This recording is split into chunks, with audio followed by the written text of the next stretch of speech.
Students and teachers, fellow scholars, so let's quickly look at entry 38 of our book.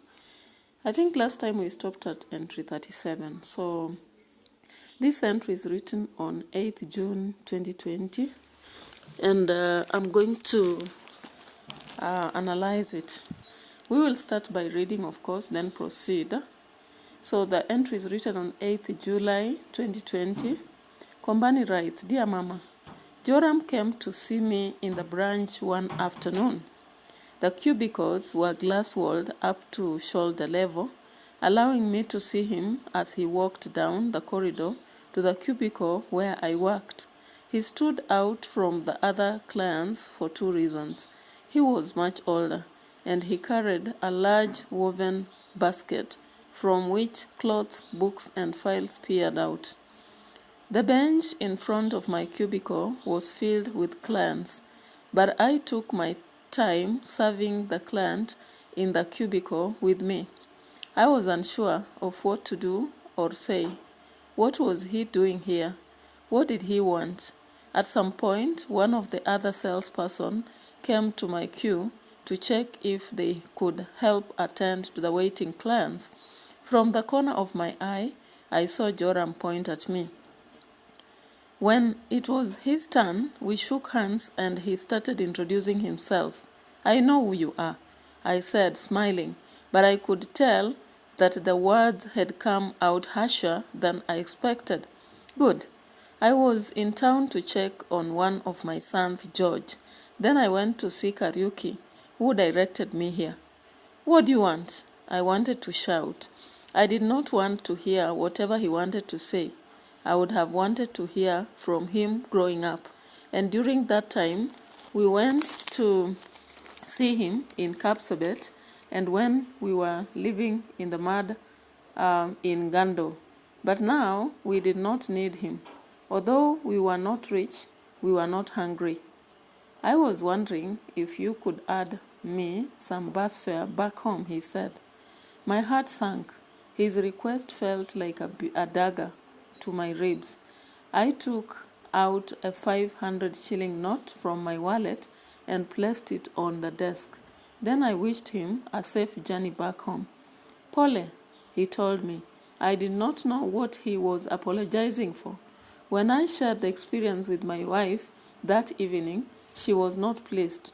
'You are holding onto a lot of bitterness,' she said, 'and it is hurting you more than you realize.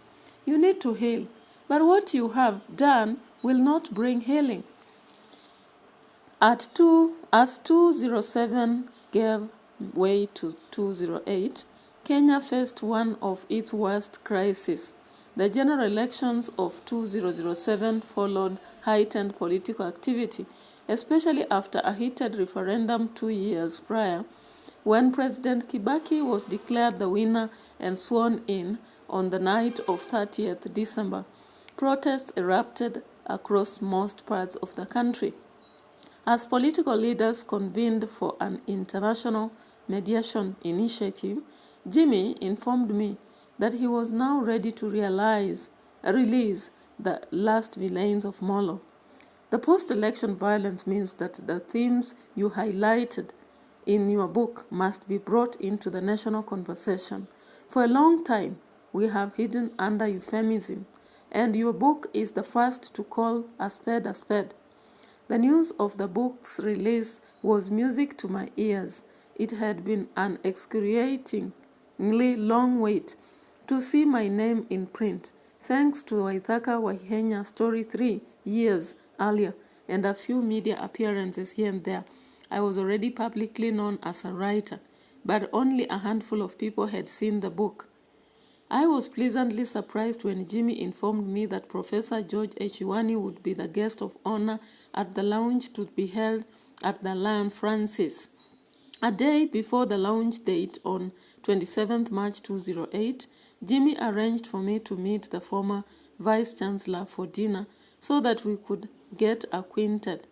Professor Echiwani was the same, Rijo, walking and talking with the air of importance. I felt goosebumps just being near him.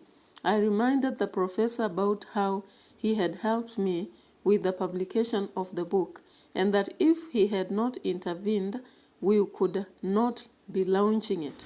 Strangely enough, he did not remember the experience at all. I guess that for him, such decisions seemed so insignificant that he never gave them any thought. Yet to me, it was a life changer, not just because I finally got to publish, but because it made me believe much more in the power of asking, which then led to the many other achievements I could boast of.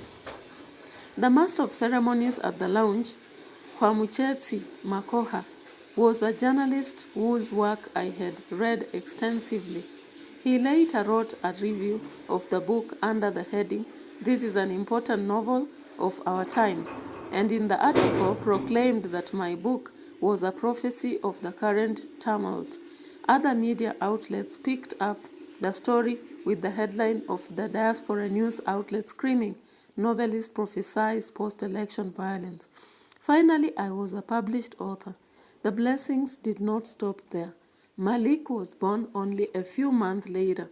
Your loving son, Kombani. So looking at this, the key reflection in this entry 38 are the visitation by Joram the father to Kombani and how annoyed he was with it, save for the wife who told him to forgive and let healing happen.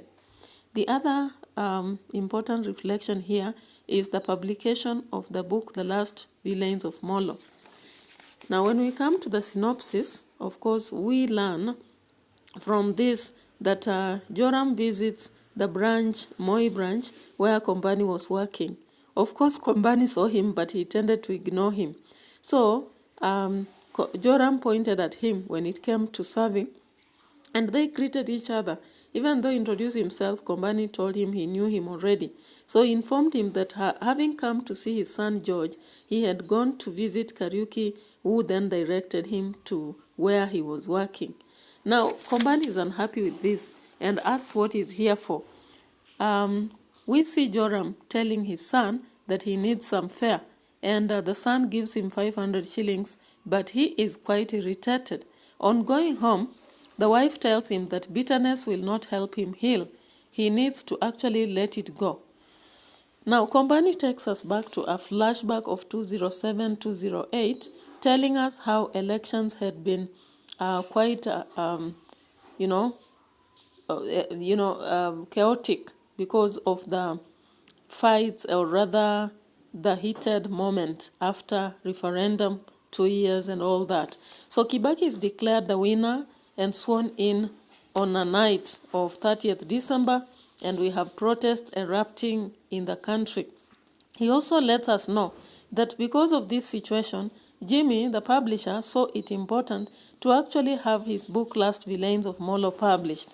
He informs us that his book was actually telling the raw and exact details about such situations, and that's why they saw the need to publish it. During the launching of the book, Professor Shuani is the main guest, and he's quite happy to meet him during this moment. And we also see Kwamuchetsi Makoha as the journalist attending the event. He feels very important and happy. Just then, he informs us that also his son was born during this moment. Coming to character and characterization, of course, we start with Kombani as a very loving person. He always writes his entries, "Your loving son Kombani," as indicated on page 131. We also see that he is someone who is actually, we can say, hateful and scornful. He hates his father so much because he deserted them when they were young. So when he sees him coming, as shown on page 129, he ignores him because he tells us the cubicles were glass-walled. He saw him, but he hated his presence. He did not understand why the father had come. Again, when the father introduces himself, he tells him he knows him, and he speaks in a harsher voice, just as he realizes later. He also shouts at him, asking what he wanted. And when he notices that the father wants some money from him, he feels like daggers are being dug in his ribs. He gives him some money, but out of disgust. and he holds a lot of bitterness, which even his wife notices. We also realize that Kombani is very appreciative. When it came to the moment when Jimmy decided to publish his book, he was so happy that Jimmy had made it happen. Even on page 131, he also says that he appreciated people who had been writing about him. I think majorly here he's talking about people who had made him look like a writer, like Waithaka Waihenya, who had written 3 years earlier about him as an author. So that tells us he was appreciative. We can also see he is caring. He appreciates the moment of having a son, Malik, a few months later that year. We can also see on, I think that's much about Kombani. Is there something else I forgot? I think we can talk about Joram. Joram, I don't know how to talk about this.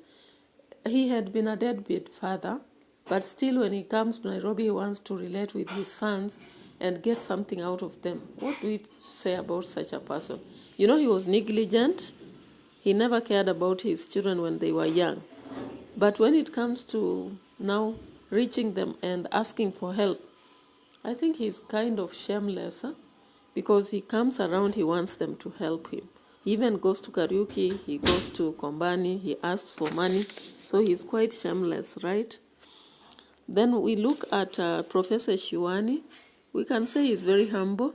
He comes to attend the launching of Kombani's book at Alliance Francaise, yeah, after Jimmy arranges it. We know very well he was the former vice chancellor of Kenyatta University, and they have dinner with Kombani. And during the moment, you can see how he was walking, talking with an air of importance, yeah. And what else? For Michezi, the character traits have not been brought out as much. So I think those are the characters. Now let's go to thematic concerns, themes and thematic concerns. Of course, the first one, when we look at page 129, the role of parents or parenting, we realize that Joram was actually quite negligent. He never took care of his sons, and they tended to hate him because they did not see any attachment between themselves and him. We also realize that he's so much dependent on the children, and he's asking even for money from them, as shown on page 130. We see him asking for forgiveness from the children regardless of having dumped them. Then I think there is something here about, is it hatred? I don't know. We normally don't have a theme of hatred, but we have and maybe the aspect of unforgiveness. It has been handled in the previous short story. Looking at page 129 and 130, we realize that Kombani is very unforgiving to the father who left him when he was young. So he actually feels a lot of bitterness and even goes shares with the wife. Then we can look at the aspect of political strife or political instability, as shown on page 130 and 130, that in 2008, after the elections, when they declared Kibaki the winner and swore him into office at night on 30th December, there were protests that erupted across the country, and the post-election violence actually affected lots of people. We can also talk about creativity and the role of media. Now here, we are talking of the publishing house. They decide to publish Kombani's book because they realize it's very relevant then. And they launch the book as well. Then we can talk about gratification. At this point, Kombani feels like he has made it to become a published author. and he also becomes a father at the same time. We can talk of stylistic devices, the first being the epistolary mode, Dear Mama, ending with Your Loving Son. We also have a dialogue between Joram and Kombani. I know who you are. Good. I was in town to check on one of my sons, George. Then I went to see Kariuki, who directed me here. What do you want? I was wondering if you could add me some bus fare back home. Pole. Yeah.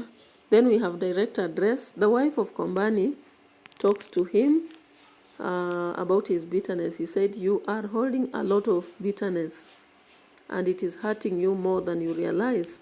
You need to heal. But what you have done will not bring healing. I think I should also have talked about the wife of Kombani as being reasonable, because her advice to Kombani is quite healthy to himself and his children. We as well have irony. Kombani never expected Professor Shwani to attend his launch of the book, yet Jimmy arranged it. When Professor Shwani comes, Kombani thinks that he knows about the book because he's the one who helped him type through university. Yet, Professor Shwani does not even remember what he did. We also realize that publishers are funny. They ignore your content until it becomes relevant. So, Kombani's work was quite relevant, yet the publisher had ignored it. Okay? Yeah, so I think there is also some vivid description on page 129. The cubicles were glass-walled up to shoulder level, allowing me to see him as he walked down the corridor to the cubicle where I worked. He stood out from the other clients for two reasons. He was much older, and he carried a large woven basket from which clothes, books, and files peered out. The bench in front of my cubicle was filled with clients, but I took my time serving the clients in the cubicle. Yeah, so that is exactly vivid description. I think we also have some rhetorical question on page 129. What was he doing here? What did he want? And he also asked, what do you want? There is ellipsis, good, ellipsis. I was in town to check on one of my sons. I saw some simile somewhere, some simile. Let's deal with a metaphor first. There is a metaphor here and also an idiom kinda. So he said that the news of the book's release was music to my ears. That is both idiomatic expression and metaphorical. Then I think the simile is here. I've got it. Here is page 130. His request felt like a dagger to my ribs. Then idiomatic expression, my heart sank. And yeah, unless I forgot anything, I think that is how much I can share for entry 38. Otherwise, keep subscribing, liking, sharing with other people who are interested, and let's keep it real. Bye-bye for now.